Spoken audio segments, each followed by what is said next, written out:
Merhaba tarih ve macera tutkunları. Bugün sizleri zamanının en büyük seyyahının, İbn Battuta'nın izinde, Orta Çağ'ın en uzun ve en destansı yolculuğuna çıkarıyoruz. Fas'ın Tanca şehrinden başlayan ve tam 29 yıl süren bu inanılmaz serüven, sadece bir kişinin hayat hikayesi değil, 14. yüzyıl dünyasının eşsiz bir haritasıdır. Kimileri onu İslam dünyasının seyyahı olarak adlandırdı.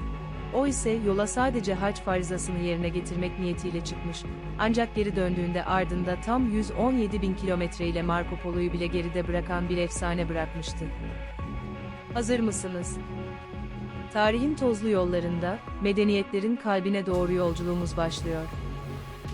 İbn Battuta, Ebu Abdullah Muhammed İbn Abdullah İbn Muhammed İbn İbrahim İbn Yusuf el-Levati et-Tanci, 14. yüzyılın en büyük gezgini, kâşifi ve bilginidir. Fas'ın Tanca şehrinde, Berberi kökenli ve kadılık mesleğiyle tanınan bir ailede, 1304 yılında dünyaya geldi. Maliki fıkıh eğitimi almasına rağmen, onu asıl ölümsüzleştiren şey, henüz 21 yaşındayken, 1325 yılının Haziran ayında, hac vazifesini yerine getirmek amacıyla çıktığı ve neredeyse 30 yıl sürecek olan efsanevi yolculuğudur. İbn Battuta'nın seyahatleri, modern öncesi tarihte başka hiçbir kâşifin ulaşamadığı bir mesafeyi, yaklaşık 117 bin kilometreyi kapsar ve bu yolculuklar, dönemin 3 kıtasını, Afrika, Asya ve Avrupa'nın bazı bölgelerini içine alır. Kendisinden önceki seyyahların, hatta ünü dünyaya yayılan Marco Polo'nun seyahatlerinin çok ötesine geçmiştir.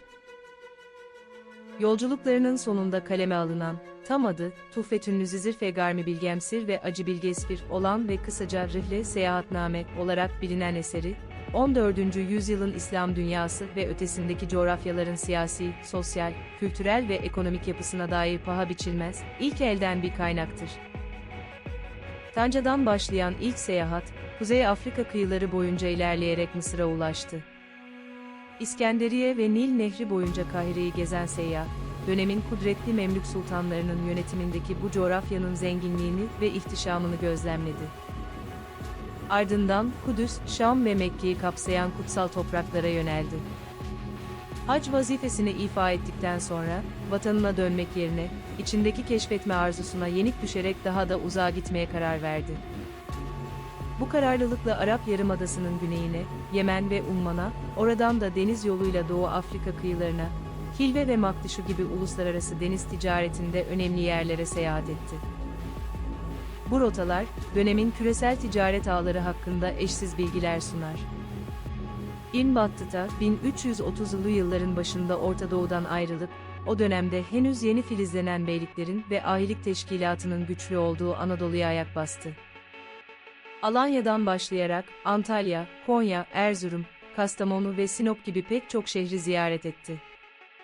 Seyahatnamesinde, özellikle ahilerin misafirperverliğinden, seyyahlara ve yoksullara gösterdikleri ihtimamdan övgüyle bahseder. Anadolu'dan Karadeniz'i geçerek Kırım'a, oradan da Altın Orda Devleti'nin başkenti Saray şehrine ulaştı. Bu, onun Moğol coğrafyasına girmesini sağladı.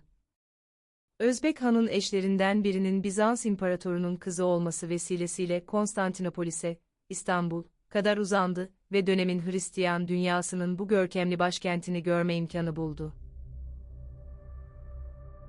Bu kısa Avrupa ziyareti, onun kültürel gözlemlerini daha da derinleştirdi.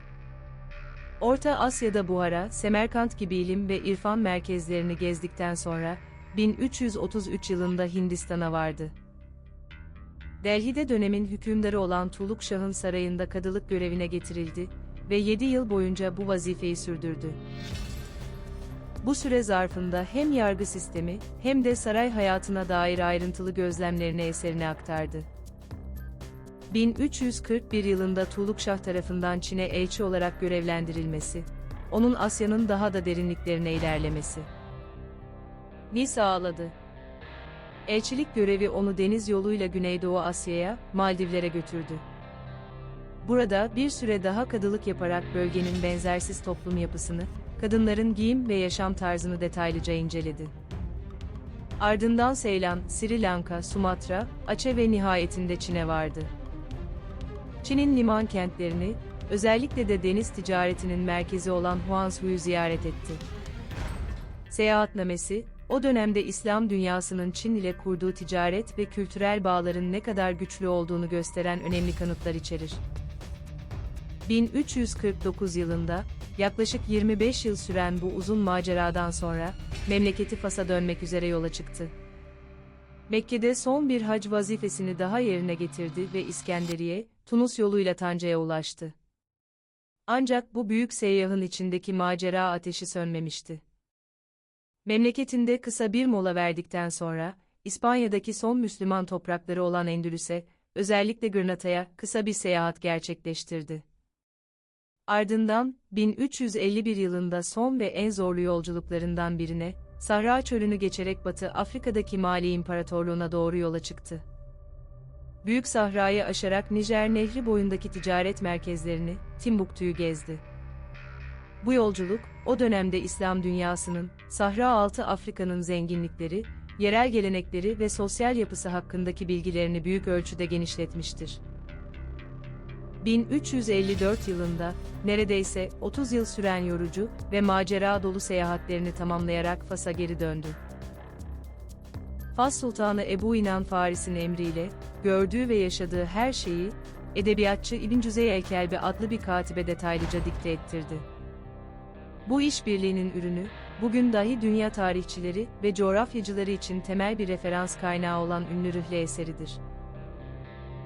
İbn Battuta'nın seyahatleri, sadece bir gezi notu olmanın ötesinde, 14. yüzyıl dünyasının adeta bir panoramasıdır.